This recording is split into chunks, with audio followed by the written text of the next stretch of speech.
1 KG শুকনা মরিচ, 1 KG পেঁয়াজ, 1 লিটার সরিষার তেল, সাথে থাকবে 10 কেজি আলু, যা দিয়ে তৈরি করা হবে বগুড়ার অরিজিনাল আলু ভর্তা। এর সাথে আমরা তৈরি করব পেঁয়াজ ও মরিচ ভর্তা। বেশ কয়েকদিন হলো আমরা আসছি বগুড়া থেকে কক্সবাজার পিকনিকে, বাট এখানে আসার পরে এখানকার কোনো খাবার খেয়ে আমরা তৃপ্তি পাচ্ছি না। তো শুরুতে আমরা কিন্তু 10 কেজি আলু সিদ্ধ করে নেই। এরপরে শুকনো মরিচগুলোকে আমরা সরিষার তেলের মধ্যে ভেজে নেই। ভাজার পরে মরিচের ডাটাগুলোকে আমরা মরিচ থেকে আলাদা করে নেই। তবে আমরা কিন্তু উত্তরবঙ্গের মানুষেরা ঝালের পরিমাণটা একটু বেশিই খাই। যাই হোক, মরিচগুলোকে আমরা ভালোভাবে হাত দিয়ে মিক্স করে নিলাম। মরিচের গায়ে হালকা করে লবণ ছিটিয়ে দেবেন, তাহলে দেখবেন খুব তাড়াতাড়ি মরিচগুলো গুঁড়ো হয়ে যাবে। তারপরে খানিকটা গুঁড়ো মরিচ আমরা আলাদা করে রেখে দেই, কারণ সেই মরিচ দিয়ে তৈরি করব পেঁয়াজ মরিচ ভর্তা। তবে যে কোনো ধরনের ভর্তায় আপনারা সুস্বাদ বাড়ানোর জন্য অবশ্যই ব্যবহার করবেন কাঁচা পেঁয়াজ। তবে আমরা কিন্তু ভাজা পেঁয়াজের পাশাপাশি অবশ্যই কাঁচা পেঁয়াজও ব্যবহার করব। তারপরে দিয়ে দিলাম খাঁটি সরিষার তেল। তবে সব তেল আমরা এখনই দেব না, আলু ভর্তার ভেতর বাকি তেলটা আমরা দিয়ে দিব।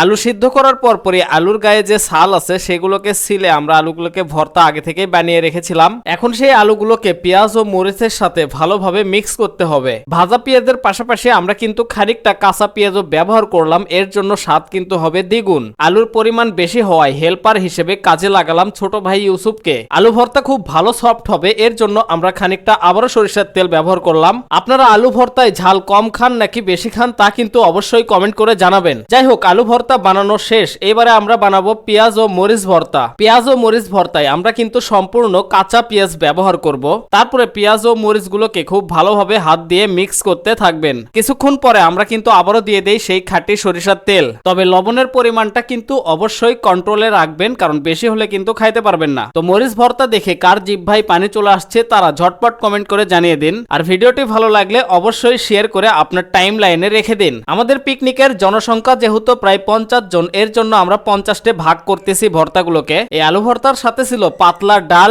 ডিম ভাজি, যা দিয়ে আমরা বেশ কয়েকদিন পর ভরপুর খাওয়া দাওয়া করি। কক্সবাজার শহরে বসে যখন আমরা এই খাবারগুলো খাচ্ছিলাম মনে হচ্ছিল আমরা কক্সবাজার না, আমরা বগুড়ায় বসে আছি। তো এই ছিল আজকের ভিডিও। সবাই ভালো থাকবেন, সুস্থ থাকবেন। দেখা হচ্ছে পরবর্তী নতুন কোনো ভিডিওতে। আল্লাহ হাফেজ।